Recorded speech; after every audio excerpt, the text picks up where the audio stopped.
Hi everybody, it's David Foster from the Barber EVO booth at the CT Barber Expo, day 2. What an event it's been so far. And look who I've got with me here, the Co-CEO of Andis, Hello. Matt Andis. Matt, thank you so much for Absolutely. making the time. Yep. Let's get straight into it. How has the show been so far for yourself, for the company, the educators you've got here? It's Barber Expo, right? It's the best one around, and we're happy to be here. First day was awesome, and I think people are pouring in for day 2 here. So obviously, Andis, as a company, you've been to thousands and thousands of trade shows all across the globe. Why is it so important for the brand, not just to show up at events like this, but to provide, so much education, so much inspiration? Why does that mean so much to you and to the company? It's kind of a 3-layer approach, right? So it's cutting hair, educating people on how to cut hair with our products, educating people about our brand, and then educating people about the history of Andis and the new products that we're introducing here today. And that's actually something I wanted to get onto. There's obviously a fantastic legacy, a fantastic family history involved in the brand. What is the kind of pressure in maintaining that, but also evolving as time moves on? Well, we're in year 102, so as a company goes through a century plus, we go through big changes, right? We've had the pandemic, we've had, the 70s and 60s where people had long hair. So our business has gone through all of those changes, and we have had to adapt, both from a brand, from a product strategy, and how we really communicate to the world. Obviously, this is one platform, social media is another, and I've been trying to do my best to kind of give people a behind-the-scenes look at everything we do. And actually, that's something that we spoke about off air. I commented to you that there has been a noticeable step change in some of the Andis social media content, Yes. where you've taken it upon yourself to really get behind the scenes to show some of what goes into the product development. Right. Because I think it's fair to say that a lot of people maybe don't appreciate Right. the lengths of research, of development, the investment that goes into bringing out a new product. Absolutely. Is that what you're trying to capture with that Absolutely. content? Well, and being U.S. manufactured and assembled, it's hard for people to understand what it is we actually do in Wisconsin, but it's completely different than what they do in China. Okay. It's easy to go buy something off the shelf in any number of factories in Asia, but you're probably not going to see behind the scenes of how they're actually putting it together. We have true innovation, true investment, and I was raised to not share any of that Okay. IP point of view, but Okay. I also feel that I'm 52 years old. If I wait much longer, I'm not going to have the chance to share that. And people need to understand the value of what it means to purchase an Andis product that's made and assembled in the U.S. as compared to all the other brands that are now suddenly on the market. I find that fascinating. Again, going back to the family legacy, 102 plus years, as you say, where traditionally you were advised not to give too much away, Right. not to share too much of the behind the scenes. But actually, I think you're right. There's a fine line Yes. where you open the door slightly, you update on key issues, on key matters. I think one of the videos that I noticed personally was around the safety measures that Yes. go into your products. Right. To me, that seems like a no-brainer. But I guess when you've got a 102-year-old business, sometimes change like that could be frowned upon. Right. So I guess it's one of those ones where a lot of thoughts maybe gone into that. Right. And with our challenges that we've had, both from a market and an industry, I've had to sit and understand what our challenges are going forward for the business. And like I said, if they don't understand the value of what they're buying from Andis for a brand, then, and if I don't share that, and if I don't take the time to explain it, then nobody will ever really know. And social media has been a great platform for us to just kind of get out there and share it. And we do take time. We do care about the safety. We do care about the quality. I've also used it as a platform to fix some of our quality issues. Okay. Right? So we can't just leave our customers out there. We have to take care of and service them. And it's unique for us because we actually do repair our units. Yeah, I think that's fascinating as well. You mentioned about fixing things because not everything goes to plan. Right. And there's going to be times when, it happens in every industry in the world where Yep. a product might need recalled or something that might need amended. Yep. But I think it takes a lot to kind of open that door, so to speak, and to say, look, it might not be quite perfect, but we're here to fix it. Right. We're here to stay. What kind of feedback have you had, not just personally, but company-wide on that kind of open door approach. Right. Well, you can't ignore it. And I think we've had a strategy at times where we don't want to address it or don't want to publicize it because maybe it is a negative PR type issue. Yeah. But at the same time, it gets worse if we don't communicate and try to challenge what we feel comfortable in terms of taking care of our customers. Our customers are the most important thing. Mm-hmm. And if I don't show and demonstrate from a CEO point of view, they're never going to make a relation to the brand and want to continue to purchase from Andis. Yeah. I think that's it exactly. I think we spoke about that off air.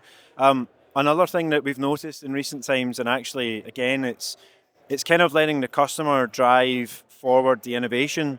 I know that there's been naming challenges for some of the products coming out.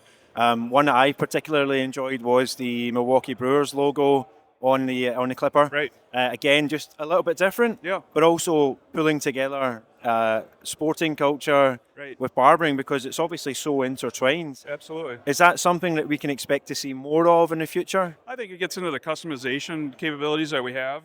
Those are easy to do. They're lasered covers. They're fun. They're quick collabs that Yeah. don't really take a lot of legalese and planning to do. But we have the white label master here for a raffle. We only did 10 of those. Only 10? Only Okay, 10. right, okay. But it's been a very popular color, but we can build any color and we can customize. And so you go from a change from a mass-produced company, and now we're getting into a little bit more boutique-y type, made-to-order type things. So there's a lot of changes that we're working on. I've taken a lot of time to improve a lot of the products that we've had over the years. My goal is to offer new items that have new blades, and so that they cut and hit better. So, And that's actually something that's kind of on the cusp of launch, the new blades, as you say, the sort of revisions to them. Is that something that your educators have fed into? Is that something that the audience has fed into and said, look, we want more of this, we want less of that? Yep. Because obviously it seems like that's something that you guys are super focused on just now. Yes. I mean, there's so many different things you can do to a blade to make it improve. We have introduced the M-Force magnetic tension on our GTX EXO trimmer. It just hits differently than anything that's out there on the market. Yeah. And that's what they're after. They're looking for more consistency and tension, and the magnets offer that. Plus, they don't break or wear out or ever fail. So as we look at different blade styles, thinner, crisper, better lining, better bulk, all these different options, and that's just in the trimmer section. It's all feedback, and the fact is that we listen, we use our team, and then we test with our team. Nothing goes out that isn't tested and proven. Is there, and I wonder if you've had this question of late, is it a bit of a double-edged sword that sometimes when you focus on ensuring the quality, ensuring the safety of the product, the longevity of it, the life of the product, that in many ways in this market as it is today, that you're potentially shooting yourself in the foot because, yeah, you want to be seen as being the most, the safest, the most advanced, the longest lasting, but then that might also mean that some of your customers don't need to buy your clippers so often. A bit of an interesting kind of... I think it was a little bit more true in the corded market world. I mean, those magnetic motors really do last forever. If you take care of it, you oil it, you clean it, that magnetic motor doesn't have a lot of moving parts, so they technically would wear forever. But the cord will wear out. But when you start talking about cordless, then you're offering in circuitry, you're offering in batteries, maybe less quality of a motor because those motors are rotary, more imported parts. Those magnetic motors that we used to have we still have in the Master, we manufactured all those parts. So there's more imported parts coming in, but they are still high quality, robust tools, but there's just more going on in a cordless unit than, say, a corded item. Yeah, absolutely. No, it's great. And again, this is why I'm so grateful for your time to get under the hood, so to speak, or the bonnet, as I would call it back home in the UK. In terms of the developments that have happened in the last several years, I think about Revite, for example.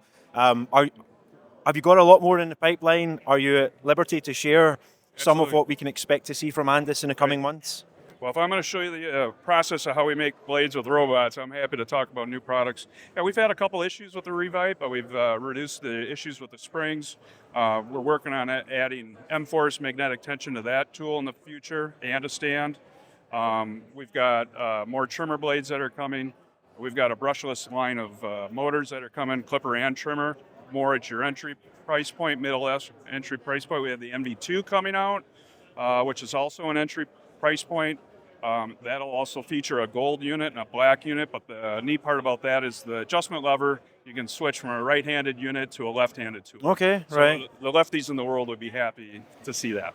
I'm left-handed myself. That's interesting to know. That's good to know. So, what is the kind of projected timeline on some of these developments? Are we talking the next couple of months? Yeah.